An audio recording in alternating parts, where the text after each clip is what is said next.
K Shivakumar ಮಂತ್ರಿಮಂಡಲ ವಿಸ್ತರಣೆಗೆ ಕೆಲವೇ ಗಂಟೆಗಳು ಬಾಕಿ ಇದೆ ಅಂತ ಹೇಳಿದ್ರು ತಪ್ಪಲ್ಲ.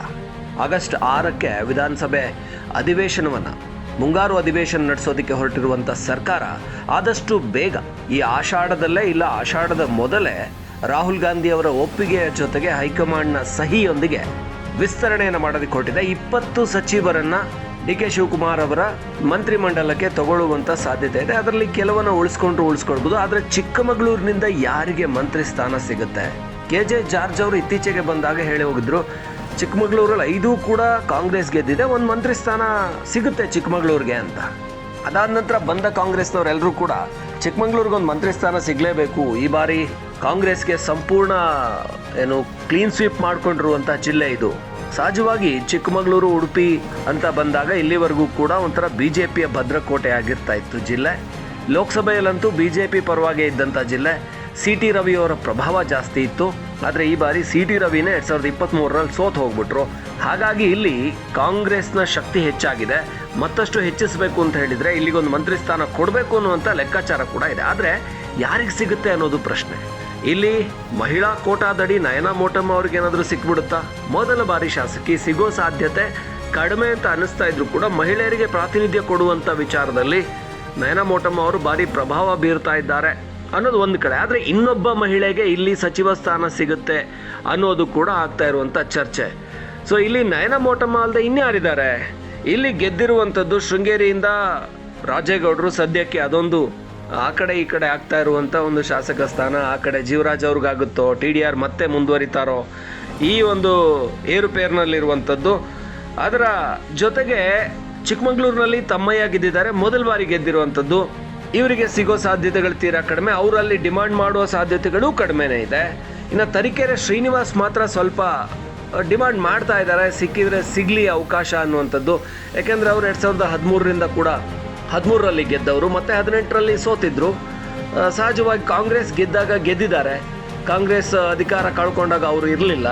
ಆದರೆ 13ರಲ್ಲಿ ಸಿಕ್ಕಿಲ್ಲ, ಈಗಾದರೂ ಸಿಗಬಹುದಾ ಅಂತ ಅವರೊಂದು ಪ್ರಯತ್ನದಲ್ಲಿದ್ದಾರೆ. ಆದರೆ ಅವ್ರಿಗೂ ಸಿಗೋ ಸಾಧ್ಯತೆಗಳು ಕಡಿಮೆ ಇದೆ. ಇನ್ನು ಕಡೂರಿನಿಂದ KS ಆನಂದ್, ಅದು ಹಾಸನ ಲೋಕಸಭಾ ಕ್ಷೇತ್ರ ಸೇರ್ಕೊಳ್ಳುತ್ತೆ. ಆನಂದ್ ಗೆದ್ದಿರೋದೇ ಅದೃಷ್ಟದ ಬಲವಾಗಿ. ಅಲ್ಲಿ ಒಂದಷ್ಟು ಗೊಂದಲಗಳಾಯಿತು. JDSನಿಂದ ದತ್ತಾ ಅವರು ಕಾಂಗ್ರೆಸ್ ಟಿಕೆಟ್ ಸಿಗುತ್ತೆ ಅಂತ ಹೋದರು, ಮತ್ತೆ ವಾಪಸ್ ಬಂದರು. ಕೊನೆ ಕ್ಷಣದಲ್ಲಿ ಆನಂದ್ ಅವ್ರಿಗೆ ಟಿಕೆಟ್ ಸಿಕ್ತು. BJP JDS ಗೊಂದಲದಿಂದಾಗಿ ಅಲ್ಲಿ ಗೆಲ್ಲೋದಿಕ್ಕೆ ಸಾಧ್ಯ ಆಯಿತು. KS ಆನಂದ್ ಗೆದ್ದಿರೋದೇ ಅದೃಷ್ಟದಲ್ಲಿ, ಅವರು ಮಂತ್ರಿ ಸ್ಥಾನ ಡಿಮಾಂಡ್ ಮಾಡೋ ಸಾಧ್ಯತೆನೇ ಇಲ್ಲ. ಹೀಗಿರೋವಾಗ ಮಂತ್ರಿ ಸ್ಥಾನ ಸಿಗೋ ಸಾಧ್ಯತೆ ಇರೋದು ನಯನಾ ಮೋಟಮ್ಮ ಅವ್ರಿಗೂ ಸಿಗೋ ಸಾಧ್ಯತೆ ಇಲ್ಲ. ಅವರು ಒಂದು ಕಡೆ ಲಕ್ಷ್ಮೀ ಹೆಬ್ಬಾಳ್ಕರ್ ಅವ್ರ ಜೊತೆ ತೀರಾ ಆತ್ಮೀಯವಾಗಿದ್ದಾರೆ. ಅವ್ರ ಕಡೆಯಿಂದ ಒಂದು ರೆಕಮೆಂಡ್ ಮಾಡಿಸ್ತಾರೆ ಅಂದರೆ ಲಕ್ಷ್ಮೀ ಹೆಬ್ಬಾಳ್ಕರ್ ಅವ್ರಿಗೆ ಮಂತ್ರಿ ಸ್ಥಾನ ಇನ್ನೂ ಸಿಕ್ಕಿಲ್ಲ. ಹೀಗಿರೋವಾಗ ಲಕ್ಷ್ಮೀ ಹೆಬ್ಬಾಳ್ಕರೇ ತಮ್ಮ ಮಂತ್ರಿ ಸ್ಥಾನಕ್ಕಾಗಿ ಹೈಕಮಾಂಡ್ ಜೊತೆ ಮಾತಾಡ್ತಾ ಇದ್ದಾರೆ. DK ಶಿವಕುಮಾರ್ಗೆ ಆಪ್ತರಾದರೂ ಕೂಡ ಅಲ್ಲಿ ಬೆಳಗಾವಿಯಲ್ಲಿ ಈಗಾಗಲೇ ಸತೀಶ್ ಜಾರಕಿಹೊಳಿ ಮೊದಲ ಕ್ಯಾಬಿನೆಟ್ಟಲ್ಲಿ ಹಿರಿಯ ಸಚಿವರಾಗಿ ಸ್ಥಾನ ಪಡ್ಕೊಂಡಿದ್ದಾರೆ. ಲಕ್ಷ್ಮಣ್ ಸವದಿ, ನಾನು ಎಲ್ರಿಗಿಂತ ಹಿರಿಯ, 90ರ ದಶಕದಿಂದ ರಾಜಕಾರಣ ಮಾಡ್ಕೊಂಡು ಬಂದಿದ್ದೀನಿ, ನನಗೆ ಮೊದಲು ಸಿಗಬೇಕಿತ್ತು, ನನ್ನನ್ನು ಕರ್ಕೊಂಬಂದಿದ್ದೆ, BJPಯಲ್ಲಿ DCM ಆಗಿದ್ದವನ್ನ ಕರ್ಕೊಂಬಂದಿದ್ದೆ, ಮಂತ್ರಿ ಕೊಡ್ತೀನಿ ಅಂತ. ಸಿದ್ದರಾಮಯ್ಯನವ್ರು ಅವಧಿಲಿ ಕೊಡಲಿಲ್ಲ, ಈ ಅವಧಿ ಬೇಕೇ ಬೇಕು ಅಂತ ಇದ್ದಾರೆ. ಅಲ್ಲಿ ಲಕ್ಷ್ಮಣ್ ಸವದಿ ಅವ್ರಿಗೆ ಕೊಟ್ಟು ಲಕ್ಷ್ಮೀ ಹೆಬ್ಬಾಳ್ಕರ್ ಅವ್ರಿಗೆ ಕೊಡೋದ್ರೊಳಗೆ ಹೈರಾಣಾಗಿರ್ತಾರೆ. ಇನ್ನು ಲಕ್ಷ್ಮೀ ಹೆಬ್ಬಾಳ್ಕರ್ ತನಗೆ ಮಂತ್ರಿ ಸ್ಥಾನ ಪಡ್ಕೊಳ್ಳೋದೇ ಕಷ್ಟಪಡ್ತಿರುವಾಗ ಇನ್ನೊಂದು ಮಂತ್ರಿ ಸ್ಥಾನಕ್ಕೆ ರೆಕಮೆಂಡ್ ಮಾಡೋ ಮಟ್ಟಿಗಿಲ್ಲ. ಹಾಗಾಗಿ ನಯನಾ ಮೋಟಮ್ಮ ಅವ್ರಿಗೆ ಮಂತ್ರಿ ಸ್ಥಾನ ಬಹುತೇಕ ಸಿಗೋ ಸಾಧ್ಯತೆ ಇಲ್ಲ. ಮತ್ತು ಮೊದಲ ಬಾರಿ ಶಾಸಕರಾದವರಿಗೆ ಸಿಗುವಂತಹ ಸಾಧ್ಯತೆಗಳು ತೀರಾ ಕಡಿಮೆ ಅನ್ನೋದು ಸ್ಪಷ್ಟ. ಹಾಗಾದರೆ ಇನ್ಯಾರಿಗೆ ಅಂದರೆ ಆರತಿ ಕೃಷ್ಣ, ವಿಧಾನ ಪರಿಷತ್ನಲ್ಲಿರುವಂತಹ ಆರತಿ ಕೃಷ್ಣ ಅವರಿಗೆ ಸಿಗುವ ಸಾಧ್ಯತೆಗಳು ಜಾಸ್ತಿ ಇವೆ. ಯಾಕಂತ ಹೇಳಿದರೆ DK ಶಿವಕುಮಾರ್ ಅವರು ಮುಖ್ಯಮಂತ್ರಿ ಆದ ನಂತರ ಒಂದು ಹೊಸ ಇಲಾಖೆಯನ್ನು ಶುರು ಮಾಡಬೇಕು ಅಂತ ಇದ್ದಾರೆ. ಅದು NRI ಇಲಾಖೆ. ಅಂದರೆ ವಿದೇಶಿ ಬಂಡವಾಳದ ಹೂಡಿಕೆಗೆ, ವಿದೇಶಿ ಬಂಡವಾಳವನ್ನು ಸೆಳೆಯೋದಕ್ಕೋಸ್ಕರ ಅನಿವಾಸಿ ಭಾರತೀಯರು, ಅದರಲ್ಲಿ ಕನ್ನಡಿಗರು ಇರುವಂಥವ್ರನ್ನ ಅಲ್ಲಿಗೆ ಹೆಚ್ಚಿನ ಉತ್ತೇಜನ ಕೊಟ್ಟು ಅಲ್ಲಿ ಹೆಚ್ಚು ಉದ್ಯಮ ಮಾಡ್ತಾ ಇರುವಂಥವ್ರನ್ನ ಸೆಳೆದು ಇಲ್ಲಿ ಸರ್ಕಾರಕ್ಕೆ ಹೆಚ್ಚಿನ ಒಂದಷ್ಟು ಆದಾಯವನ್ನು ತರೋದಕ್ಕೆ, ಆ ಮೂಲಕ ವಿದೇಶದಲ್ಲಿರುವಂಥ ಕನ್ನಡಿಗರನ್ನು ಕೊಂಡಿಯಾಗಿ ಬೆಸೆಯೋದಕ್ಕೆ, ಅಲ್ಲಿಂದ ಹೆಚ್ಚಿನ ಬಂಡವಾಳವನ್ನು ಪಡ್ಕೊಳ್ಳೋದಕ್ಕೆ ಹೊಸ ಇಲಾಖೆ NRI ಇಲಾಖೆಯನ್ನು ಶುರು ಮಾಡುವಂಥ ಯೋಚನೆಯನ್ನು DK ಶಿವಕುಮಾರ್ ಘೋಷಣೆ ಕೂಡ ಮಾಡಿದ್ದಾರೆ. ಘೋಷಣೆಗಳು ಮಾಡ್ತಾರೆ. ಉತ್ತರ ಕರ್ನಾಟಕಕ್ಕೆ, ಕಲ್ಯಾಣ ಕರ್ನಾಟಕ ಅಭಿವೃದ್ಧಿ ಒಂದು ಸಚಿವಾಲಯ ಇಲಾಖೆ ಮಾಡಬೇಕು ಅಂತ ಮಾಡಿದ್ರು ಸಿದ್ದರಾಮಯ್ಯ ಸರ್ಕಾರದಲ್ಲಿ, ಅದು ಸಾಧ್ಯ ಆಗಲಿಲ್ಲ. ಆದರೆ ಡಿ ಕೆ ಶಿವಕುಮಾರ್ ಹೇಳಿದ್ದನ್ನು ಮಾಡ್ತಾರೆ, ಅಂದ್ಕೊಂಡಿದ್ದನ್ನು ಪಟ್ಟು ಬಿಡದೆ ಮಾಡ್ತಾರೆ. ಈಗ ಹೊಸ NRI ಇಲಾಖೆಯನ್ನು ಶುರು ಮಾಡಿದರೆ ಅಲ್ಲಿ ಅನುಭವ ಇರೋದು ಆರತಿ ಕೃಷ್ಣ ಅವರಿಗೆ. ಅವರು ಚಿಕ್ಕಮಗಳೂರಿನಿಂದ ಆಯ್ಕೆಯಾಗಿರುವಂಥವ್ರು, ಮಾಜಿ ಸಚಿವರ ಪುತ್ರಿ, ಕಾಂಗ್ರೆಸ್ನಿಂದ ಹೈಕಮಾಂಡ್ ಲೆವೆಲಲ್ಲಿ ಪ್ರಭಾವ ಇರುವಂಥವ್ರು. ಅವರಿಗೆ ಕೆ ಸಿ ವೇಣುಗೋಪಾಲ್, ರಾಹುಲ್ ಗಾಂಧಿ ಈ ಮಟ್ಟಿಗೆ ಪ್ರಭಾವ ಇದೆ. ಅಲ್ಲಿಂದ ಅವರು ಸಚಿವ ಸ್ಥಾನವನ್ನು ಪಡ್ಕೋತಾರೆ ಅನ್ನುವಂಥದ್ದು ಕಾಂಗ್ರೆಸ್ನ ಆಂತರಿಕ ವಲಯಗಳಿಂದ ಕೇಳಿಬರ್ತಾ ಇರುವಂಥ ಮಾಹಿತಿ. ಅಂದರೆ ಚಿಕ್ಕಮಗಳೂರಿನಲ್ಲಿ ಮಂತ್ರಿ ಸ್ಥಾನ ಈಗಿರುವಂಥ ಶಾಸಕರಿಗೆ, ಜನಪ್ರತಿನಿಧಿಗಳಿಗೆ ಸಿಕ್ಕೋದಿಲ್ಲ. ಆದರೆ ವಿಧಾನ ಪರಿಷತ್ತಿಗೆ ಆಯ್ಕೆಯಾಗಿರುವಂಥ ಆರತಿ ಕೃಷ್ಣ ಅವರಿಗೆ ಸಿಕ್ಕುತ್ತೆ ಅನ್ನುವಂಥದ್ದು ಬಲ ಮೂಲಗಳಿಂದ ಬರ್ತಾ ಇರುವಂಥ ಮಾಹಿತಿ. ಸದ್ಯ ಚಿಕ್ಕಮಗಳೂರಿಗೊಂದು ಸಚಿವ ಸ್ಥಾನ ಸಿಕ್ಕಿದ್ರೆ ಸಾಕು, ಅದು ನನಗೆ ಸಿಕ್ಕಿದ್ರೆ ಸಾಕು ಅಂತ ಎಲ್ಲರಲ್ಲೂ ಇದೆ. ಜೆ ಶ್ರೀನಿವಾಸ್ ಅವ್ರಿಗಿದೆ, ತರೀಕೆರೆ ನಯನಾ ಮೋಟಮ್ಮ ಅವ್ರಿಗಿದೆ. ಯಾಕೆ ನನಗೆ ಸಿಗಬಾರ್ದು ಅಂತ ಎಲ್ಲ ಶಾಸಕರಿಗೆ ಇದ್ದೇ ಇರುತ್ತೆ, ರಾಜೇಗೌಡರಿಗಿರುತ್ತೆ, ಸಹಜವಾಗಿ 2ನೇ ಬಾರಿ ಆಯ್ಕೆಯಾದವರು. ಆದರೆ ಸಿಗೋದು ಮಾತ್ರ ಜನಪ್ರತಿನಿಧಿಗಳಿಗೆ, ಜನರಿಂದ ಆಯ್ಕೆಯಾದವ್ರಿಗೆ ಅಲ್ಲ ಅನ್ನುವಂಥದ್ದು. ಇವ್ರು ಯಾರೂ ಕೂಡ ಬಹಳ ಪ್ರಭಾವಿಯಾಗಿಲ್ಲ. ಈಗಿರುವಂಥ ಶಾಸಕರು ಲಾಬಿ ಮಾಡುವ ಮಟ್ಟಿಗೆ, TDR ಲಾಬಿ ಮಾಡುವ ಮಟ್ಟಿಗೆ ಡಿ ಕೆ ಶಿವಕುಮಾರ್ ಅವ್ರ ಜೊತೆ ಆಪ್ತವಾಗಿದ್ದಾರೆ. ಆದರೆ ಅವರಿಗೆ ಅವರು ಗೆದ್ದಿರೋದೇ ತುಂಬ ಕಡಿಮೆ ಮತಗಳ ಅಂತರದಿಂದ.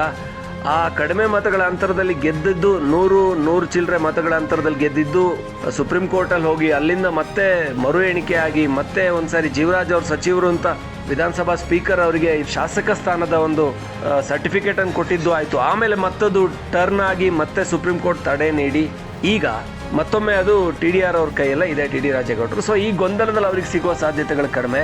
ಇನ್ನು ನಯನಾ ಮೋಟಮ್ಮ ಮಹಿಳಾ ಪ್ರಾತಿನಿಧ್ಯ ಅಂದರೆ 2029 ಲೋಕಸಭಾ ಚುನಾವಣೆ ವೇಳೆಗೆ, ಇಲ್ಲಾಂದರೆ 2028 ವೇಳೆಗೆ ಏನಾದರೂ ಮಹಿಳಾ ಮೀಸಲಾತಿ ಮಸೂದೆ ಏನಾದರೂ ಜಾರಿ ಆದರೆ 29ಕ್ಕೆ ಜಾರಿಯಾಗೋ ಸಾಧ್ಯತೆ ಕಡಿಮೆ ಅಂತ ಹೇಳಲಾಗ್ತಾ ಇದೆ. 34ಕ್ಕೆ ಹೋಗ್ಬೋದು ಅಂತ.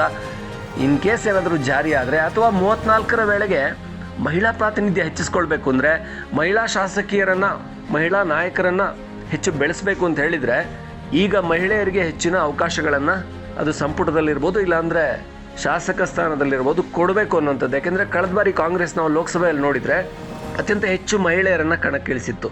ಚಿಕ್ಕೋಡಿಯಿಂದ ಪ್ರಿಯಾಂಕಾ ಜಾರಕಿಹೊಳಿ ಗೆದ್ದರು, ದಾವಣಗೆರೆಯಿಂದ ಪ್ರಭಾ ಮಲ್ಲಿಕಾರ್ಜುನ್ ಗೆದ್ದರು, ಹಾಗೆ ಬೆಂಗಳೂರು ದಕ್ಷಿಣದಲ್ಲಿ ಕೂಡ ಸೌಮ್ಯ ರೆಡ್ಡಿ ಅವ್ರನ್ನ ಕಣಕ್ಕಿಳಿಸಿತ್ತು. ಹೀಗೆ ಅತ್ಯಂತ ಹೆಚ್ಚು ಮಹಿಳೆಯರನ್ನ ಲೋಕಸಭಾ ಚುನಾವಣೆಯಲ್ಲಿ ಕಣಕ್ಕಿಳಿಸಿತ್ತು.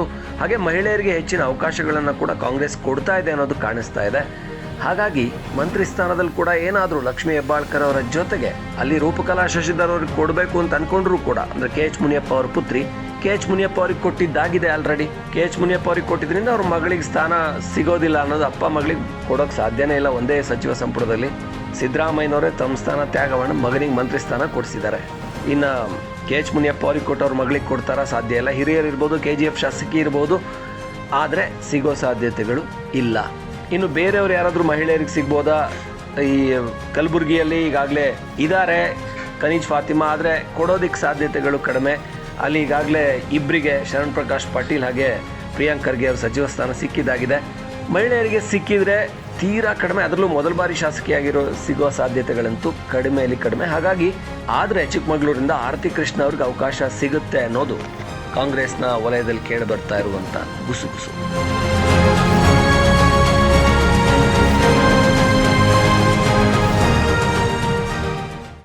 PUCಗೆ ವ್ಯಾಲ್ಯೂನೇ ಇಲ್ದಂಗೆ ಆಗೋಗಿದೆ.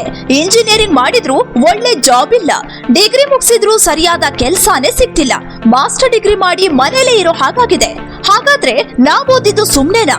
ಅಯ್ಯೋ, ಮುಂದೇನ್ ಮಾಡೋದು? ಚಿಂತಿಸಬೇಡಿ, ನಿಮ್ಮ ಭವಿಷ್ಯಕ್ಕೆ ಭದ್ರ ಬುನಾದಿ ಹಾಕಲು ಕಾಫಿ ನಾಡಿಗೆ ಬರ್ತಿದೆ ಅಕ್ಷಯ ಗ್ರೂಪ್ ಆಫ್ ಇನ್ಸ್ಟಿಟ್ಯೂಷನ್ಸ್.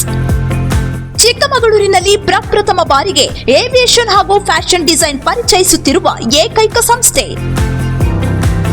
ಈಗಾಗಲೇ ಸಾವಿರಾರು ಮಂದಿ ಪ್ರಖ್ಯಾತ ಏರ್ಪೋರ್ಟ್ ಹಾಗೂ ಏರ್ಲೈನ್ಸ್ಗಳಲ್ಲಿ ಭವಿಷ್ಯ ರೂಪಿಸಿಕೊಂಡಿದ್ದಾರೆ. ಫ್ಯಾಷನ್ ಡಿಸೈನಿಂಗ್, ಮಾಡೆಲಿಂಗ್ ಕ್ಷೇತ್ರದಲ್ಲೂ ಕಮಾಲ್ ಮಾಡಿದ್ದಾರೆ. ಕೇವಲ 6 ತಿಂಗಳ ಅಥವಾ 1 ವರ್ಷ ಕೋರ್ಸ್ ಅಲ್ಲಿ ಜಾಯ್ನ್ ಆಗಿ ಉಜ್ವಲ ಭವಿಷ್ಯ ರೂಪಿಸಿಕೊಳ್ಳಿ. ಇದೇ ಜುಲೈ 9ರಿಂದ ಕೋರ್ಸ್ಗಳು ಪ್ರಾರಂಭವಾಗಲಿವೆ. ನಿಮ್ಮ ಭವಿಷ್ಯ ರೂಪಿಸಲಿರುವ ಕೋರ್ಸ್ಗಳು ಹೀಗಿವೆ: diploma in fashion design and modelling, diploma in aviation and hospitality management, diploma in logistics and supply chain management, business accounting and taxation.